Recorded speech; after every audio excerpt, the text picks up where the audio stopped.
Thanks again to those that have just joined us this evening, and welcome to our UCEN Manchester live panel discussion. I'm Amy and this is my colleague Izzy, and we'll be your host for this evening's event. Tonight we're going to be discussing what it's like to return to study as an adult with some of our adult panel. If I can ask each of you to introduce yourself and tell us which course that you're studying with UCEN Manchester. I'll go to Natasha first. Hi, hello. So I'm Natasha and I'm in my first year. I study at Fielding campus and I'm studying for a certificate in education. Brilliant, thank you. Lisa? Yeah, my name's Lisa and I am in the first year of my foundation degree for sports science at Openshaw. Brilliant, thanks Lisa. Katie? Oh, Katie, you're just on mute. Sorry, I'm Katie and I'm doing a PGC in lifelong learning at the Fielding campus. I'm in first year. Brilliant, thank you. Marianne? Hi everyone, my name is Marianne. I'm Student Union President and recent graduate of the Network Security Ethical Hacking course at Openshaw campus. Thank you. Last but not least, Ahmed. Hi, I'm Ahmed and I'm studying sports science and human performance first year at Campus Show. Openshaw. Brilliant, thanks guys. And as I just mentioned, if you do have any questions at all during this evening's event, just pop them in the Q&A box, which is just at the bottom of your screen. So we'll go to our first question. Over to you, Izzy.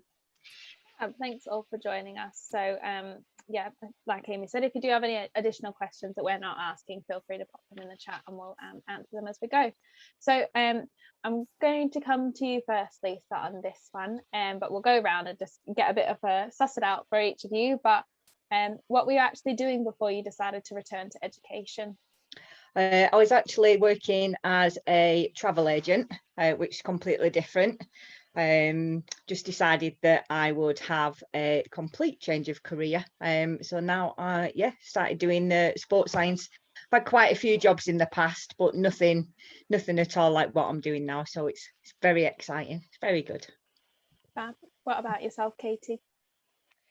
So I was a creative art worker at this retirement village, Adlington it was called, and I was just kind of making like leaflets, brochures and stuff, and I got made redundant due to COVID, but it was like a comfortable job. Like I wouldn't say it was something that I wanted to do forever, but I think I was in that kind of trap of getting too comfortable, so I think it actually did me a favour getting made redundant, and then I decided that wasn't what I wanted to do. I wanted to do something that was more fulfilling and something that wasn't just working for a corporate company, so I decided to go into teaching instead.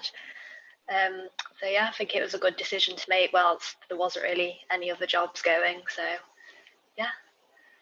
Bit of a jumping off point then. Yeah, definitely. Natasha, what about yourself? Sorry. Most recently in work, I was an air hostess.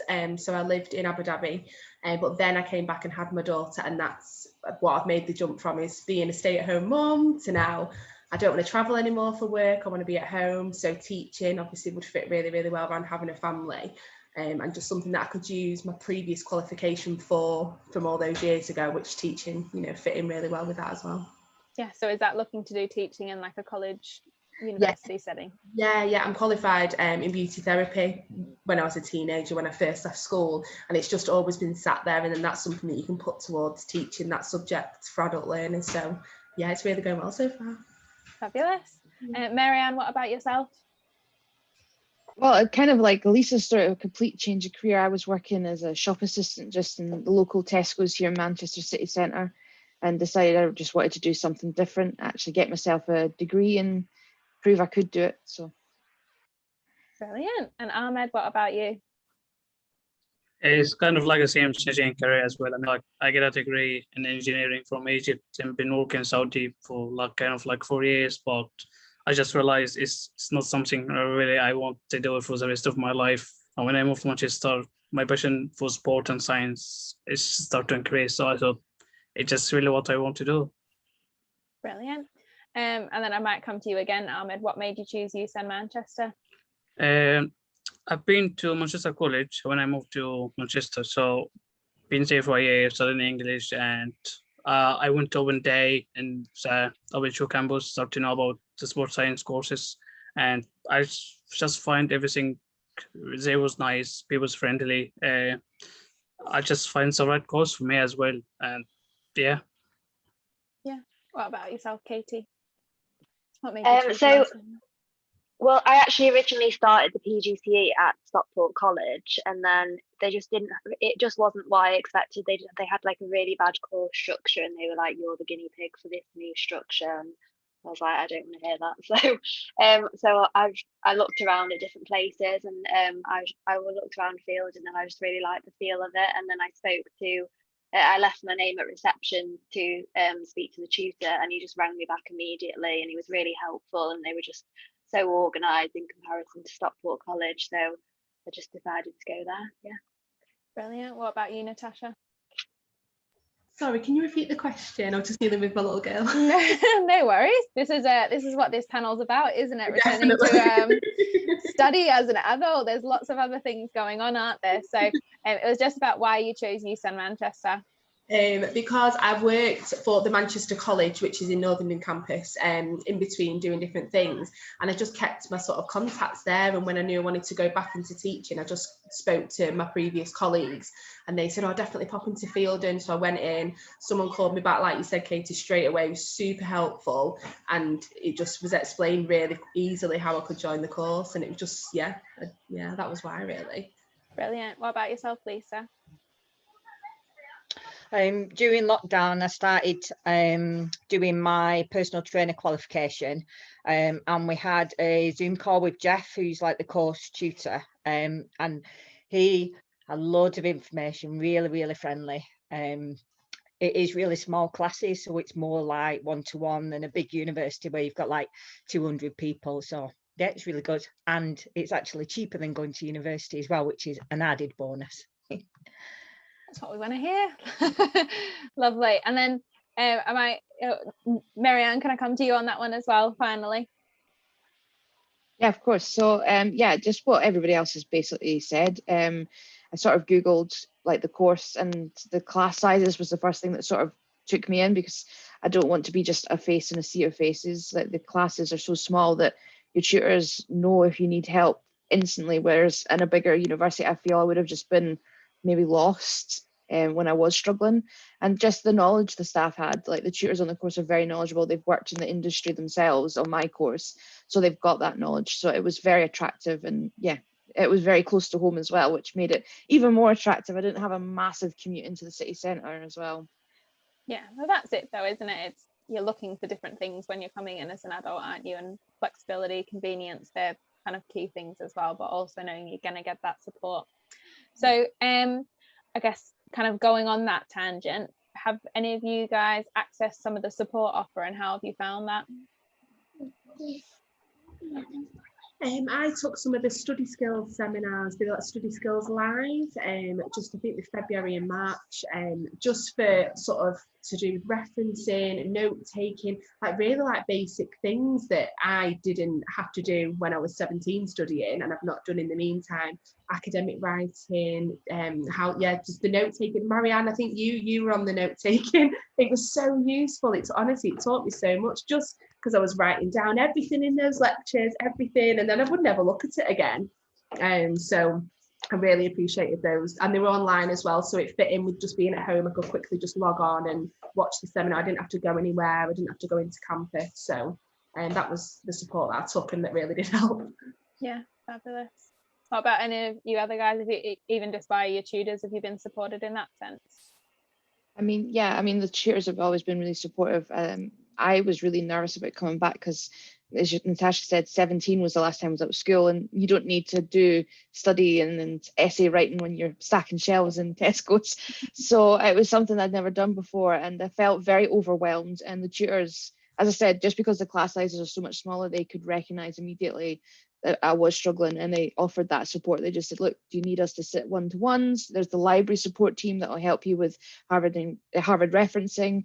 There's the Future Use services if you need welfare support. All these things were there, and it wasn't a case of pulling teeth, which I feel like maybe, I mean, I'm just saying this because I've never been to a large university, but I feel that wouldn't have been offered to me from what my husband's told me, because he went to a bigger university, and he was just like, yeah, you're just told to get on with it kind of thing. So it was certainly very helpful to have that resource there and have those resources made available, and me being made aware of that. Yeah, fabulous. So that's lovely to hear, isn't it? And kind of, I guess then going on from that, bit more of a positive thing, but what have been your favourite subjects that you've done so far? Come to you first on that, Lisa. I do really like them all, but I think probably my favourite is bioenergetics and metabolism, which I was like, oh my God, because as a personal trainer, so things like your energy systems, how your body uses different food for fuel, how it all works. So yeah, I find it really interesting, but I have enjoyed every single lesson apart from statistics. Can't get my head around the maths, but I think that's just one of those things. But everything else, yeah, I've really enjoyed it. Brilliant. What about you, Katie? What's been your favourite module or class that you've done? Well, to be honest, a lot of ours is just placement. We have had like teaching sessions, but the ones that I like are the most interactive ones, because we've had a lot of lessons online. And like today, for instance, this is the first time that I've been back into uni in I don't know how long, and it was just so nice to see everyone. And we had to basically do this show and tell, and we had to make something to do with our subject, to teach students our subject, and then we had to go around the class and write reviews, you know what I mean, write feedback about everyone's work, and that was just really nice to kind of see what everyone else is doing. So yeah. Brilliant. What about yourself, Natasha? Yeah, I've really, well, because you obviously start a course and you think this is how it's going to go, and I'm going to teach speech therapy, and now being on the course, it's like actually listening to the other people in my class who are studying to be teachers but teaching different things, and there's so many interesting roles. So I think it's like just mostly being in class with them and listening to what they're doing and what roles they've got and stuff. So I've actually changed in the direction that I want to teach now. So the lessons that we have on like safeguarding and things like that, more that kind of support role, that's where I'm veering towards. So that kind of topic that I'd never even looked into before, we've not had that many lessons on it. It's mostly like we have to do like reflective pieces, don't we, and reflection on what we've done in our placement classes. But that side of it standing out to me is like interesting now. Yeah, and is that purely influenced by kind of having a very diverse peer group and everybody coming from different backgrounds and teaching different things? You couldn't even get a more diverse group. There's people that have done masters in people from all different countries as well. Not everyone's from the UK to start off with, so it's people that have done masters in whatever they're doing, and now they're coming to do this, and they've got all that knowledge and all that, study experience. There's people that have been working since they've left school, so they've got all that, they're so good to deal with people. So you can really take a lot from just choosing your group as well. Yeah, that's lovely to hear. What about Ahmed? What about you? What's your favourite thing that you've covered so far? Yeah, I mean, I kind of like same as Lisa's, like I enjoy everything. I mean, and all of them is kind of like topping each other. So, and I kind of like in showing more the difficult one for me, which is, I say it is a foundation of physical training. Is kind of like how you studying how to put a plan to improve any sport to do or for someone. And we kind of like, because it's more like practical material, so we have to go to the gym and do some strength training and how to learn some new technique and how to apply it and how to make someone apply it as well. So I'm kind of choose this one. Brilliant. What about yourself, Marianne? What was your favourite subject back in the day? I'm gonna have to be honest and say digital forensics was absolutely my favourite, because you see it on TV and it happens like that. It's not like that at all. There's a lot of like extra little steps you've got to do. Like they go, here's a disc, and then they've got the answers. But yeah, it was just really intricate, and actually being able to get in and feel like you're on CSI or you're getting your fingerprint and following the path. It was just really interesting, and because it's obviously something I wanted to do, it was like great. It's a great passion, so it was fun to do as well. Oh, brilliant. That's great to hear. I guess probably then I know a couple of you have touched on this a little bit already, but if I come back to you, Marianne, to start with, what was the scariest thing about taking the step back into education? Guys, I hadn't done it for nearly half my lifespan, so doing it again, like, would I fit in? Would I be able to actually, like, would I be like Jimmy No Mate, sat in the corner by myself? Would I let myself down? I think was another big thing. Like, I'm going back into education My husband was supporting me financially, so I wasn't working. I was in a fortunate position in that sense. But would I fail? Thus, him wasting all his time and wasting my time and wasting the tutor's time was a huge, scary moment. And the unknown, I think, is a big thing as well. You're stepping into a place that you've not really, like, I had only been to Openshaw once for like the open day, and that was it. So meeting new people, meeting new staff was very scary. And how does that compare to your actual experience? It was not like that at all. Yeah, the first day we had our induction and all the staff sort of stood at the front and introduced themselves, and then they did like a walk round and got us all talking, and it was actually really great fun. And I still had a little bit of that fear, like I've got to prove to myself that I actually deserved a place. I think in the back of my mind have I taken somebody else's place? Like, did they deserve to be on here more? But the more I worked and the better the grades I got, I was like, no, I do deserve to be here. And they obviously haven't done it out of pity giving me the place. No, that's it. It's that imposter syndrome, isn't it? I know a lot of people do that, and obviously it is a very challenging environment when you feel like this isn't what the normal uni student might look like or whatever it is. But yeah, well, you've obviously succeeded, you've graduated, so that's a massive achievement. Katie, if I come to you, what do you think the scariest thing was about taking this step? To be honest, the scariest thing for me, because obviously I've got to do a placement in a school, and I knew that people, my friend did a PGC the year before, and obviously the schools were shut from March until whenever. So that was what I was scared about, and then that did actually happen. The schools were shut for 3 months. So now I am a bit stressed because I'm really behind on my placement hours. But the tutor's really supportive. Like, he just emails you back at any time, and he's just there, don't worry about it, you can do summer school, you can make it up next year. So he's really reassuring. But yeah, I'd probably say the whole COVID situation was the scariest part for me. Yeah. What about yourself, Ahmed?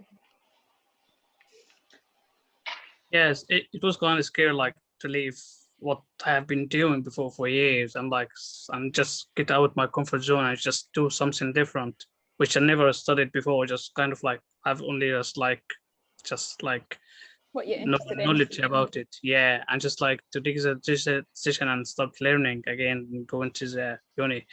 Yeah, I never regret it. I wish I have done it a bit early, to be honest. Yeah. So you feel like not really worth being scared about looking back? No, it was delayed, but because I I had a job and had everything, and just everything was going normal, but I didn't enjoy what I'm doing. So I thought like, yeah, this is the time now, just leave what you're doing and do what you like. Brilliant. That's very brave, isn't it? Fabulous. What about you, Natasha? What was the scariest bit? Just that, it's so similar to what everyone else is saying. It's just going out of your comfort zone. Like, you could be happy with your job. I was happy, you know, with my daughter at home, but it's pushing yourself to challenge yourself. And like, I knew I wasn't going to be as well off financially for a couple of years while I do the course as well, because I've not got as much time to work now. You know, there's a day in the placement and a day in college, but just will that pay off? And I know it will do. So it's just just challenging yourself, putting yourself like at risk for a few years. Like, will you be able to make it through? But we're pretty much over the first year of studying now. There's another year to go, and then be able to work and put it to good use, hopefully. Yeah, that's brilliant. What about yourself, Lisa? Probably the scariest, going back into education. I'm 46 now, and I left college in 1993, and it's just the unknown, and the fact I was thinking, oh my God, I'm going to be everybody's grandma. Everybody's going to all be like dead young, and like all like little pally groups and everything, but it's nothing at all like that. Finances, just the academic. Am I going to be able to write reports? Am I going to be able to fit everything in with my job? So yeah, it was really, really worried. But yeah, everything's going really well. First day was not scary. It obviously is when you're walking in and seeing everybody. We've got a really, really good class. Again, we've got lots of different nationalities in, lots of different ages. I think we've got half of us which are a little bit older, and then half which have just come straight from college. So it is a really good mixture. And yeah, it's actually going well. Fabulous. And then you said, obviously, Natasha, as well, you're working. How are you finding balancing work alongside study?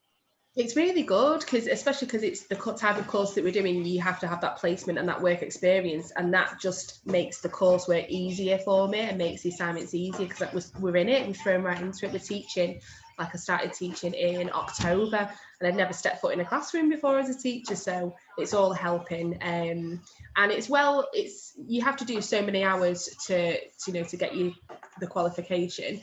But it all fits in, and there's flexibility. If you've got so many assignments due one week, you can just take a week off replacement, and everyone knows how it is because the teachers have been there themselves in the college. So yeah, I find it works really well. Good. And what about yourself, Lisa? How do you find it working alongside study? I have to plan everything in. I've got a whiteboard for like my working week, and I've got to put like scheduling actual doing my study. So I've got like my lectures. I need to schedule in when to do my assignments, when to do, and everything has to be in there because otherwise I just won't do it. But the course I'm on, because I'm working at a gym and as a personal trainer, things that we're actually learning, I can then apply with my clients. So it is working really well. But yeah, I have to plan everything, otherwise it'll just be, especially when assignments are due in and like you're going to need the extra time and things, so you've just got to really work around it. So but it is doable, but definitely planning is my big takeaway. Yeah, and I bet on the flip side, it sounds like, obviously, especially considering you're working in a relevant field, and I guess same for you, Katie and Natasha, being able to apply those skills immediately is got to be a big kind of like, you can practice it just straight away. You're not waiting to graduate to give it a try, are you? So that seems like a really good opportunity, doesn't it? I guess kind of going on to that, obviously, Lisa, it sounds like it's a bit more of a natural transition in some ways, but do you feel like your previous life experience has actually helped you in terms of having those skills that go into study? And yeah, I was a holiday rep overseas for 8 years. I've had like lots of management positions, so things like planning, finances as well, having to balance the books. That all comes in like really, really well. Just being able to chat to like a wide range of people, I think.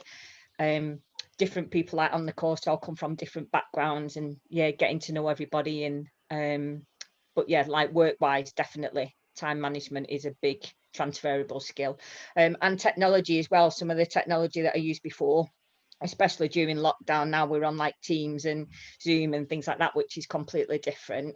But like using Microsoft Word, Excel spreadsheets and things in the past are transferable across, so that's helpful as well. yeah, what about yourself, Katie? Do you feel like obviously you said it was quite a different role, obviously working in kind of graphics and as an illustrator and art worker, do you feel like there's skill sets that you've been able to bring across though with your experience?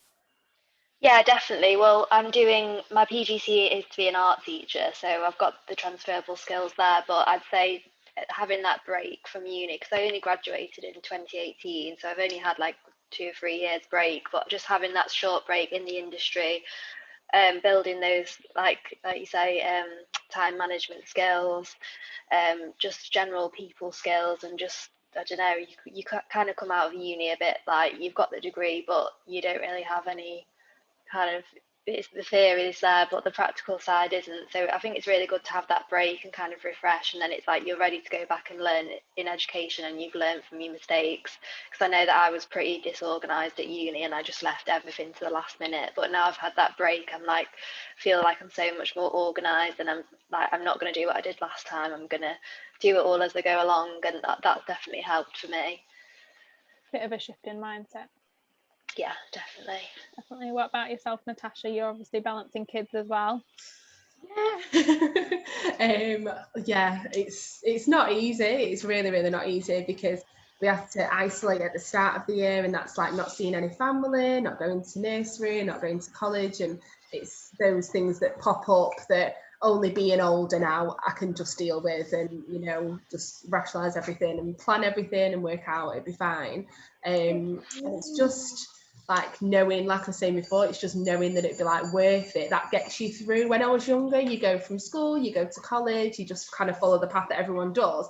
And I wasn't really interested back then. And now when I'm older, I can make that decision, like this is definitely, and I work so much harder now.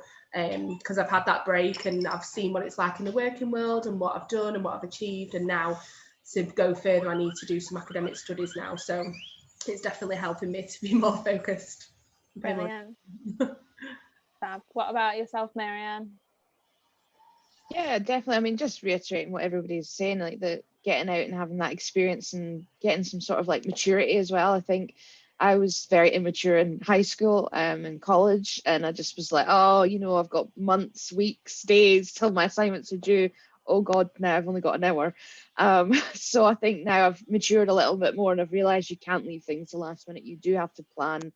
Things can happen in your life. Real life happens, and you can just suddenly need to plan around in case it does happen. And working in shops, you obviously get used to working with other people and talking to people. So I'm very good at talking, I've been told. Brilliant. Ahmed, anything to add that anybody else hasn't said? Yeah, just as everybody says, just like management skills and just like communication skills as well. I mean, and for me, because I've been a student before, I feel like I'm now doing better than I've been doing before. Yeah, because kind of like you just now confidence about yourself more, and you know you can achieve it. So it's kind of like helping you as well. Yeah, that confidence is a massive one, isn't it? Having that belief in yourself. Brilliant. Great. Well, I feel like we've kind of come to a bit of a natural end there. I'm just going to ask each of you to give a little nugget of advice, perhaps on what you'd say to anybody who is looking to change career or retrain or upskill, kind of by going back to uni. So, if we come to you, Katie, maybe. I would just say don't get too comfortable. If you're not entirely happy with your career, then you're definitely not going to be happy with it in 10 years' time. So just kind of just take the leap, really, and do what you love. Brilliant. Marianne? Yeah, just do it. If you want to do it, just do it. Nobody else will like do it for you, and people will tell you can't do it, but just ignore them. If you think you can do it and you're willing to put that hard work in, just do it. And I saw this brilliant TED Talks that somebody said, you're somebody when you walk into education, you're somebody when you're in the classroom, you're somebody when you walk out that door. Don't let anybody tell you you're a nobody. I like that. That's lovely. Ahmed, any advice for anybody thinking about changing career, changing completely what they're doing? Just do what you like and don't be scared and enjoy every moment of what you're doing. I'm now enjoying much more than I've been doing before. Taking part of everything and just having a happy life, really. That's it. Happiness. That's the key. Natasha, any thoughts? Just just don't be scared. Like, don't worry about your class. I thought everyone was going to have, you know, such an easier time of it than me, but everyone's got something that's going on, that's something that can stop them, and we all get through it. You know, everyone's got loads of different things going on, whether it be family, work, you know, their confidence, and they overcome it. So just don't worry, because you won't be the only one that's got things going on as an adult. Yeah. Lisa, any thoughts? I would just say, yeah, just like everybody else, just take the leap.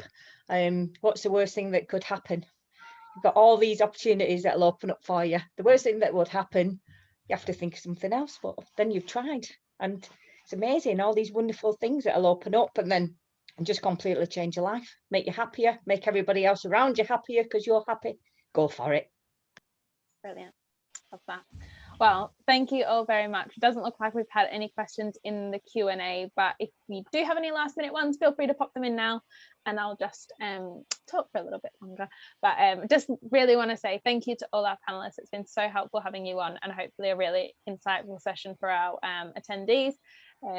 Obviously, it is a bit of a big decision, isn't it, returning to education as an adult, especially when, you know, you're potentially comfortable or you've got a lot of other things going on, but the resounding mood does feel like if that's what you want to do, go for it. We do have a couple more sessions, or not a couple, one more session running after this one, which is on access to higher education diplomas. So that will be if you've not quite got the entry qualifications and you are looking for an alternate route into university. We're having a session on that after this at 6 o'clock. But thank you again to all our panelists. Thanks, Amy, as well.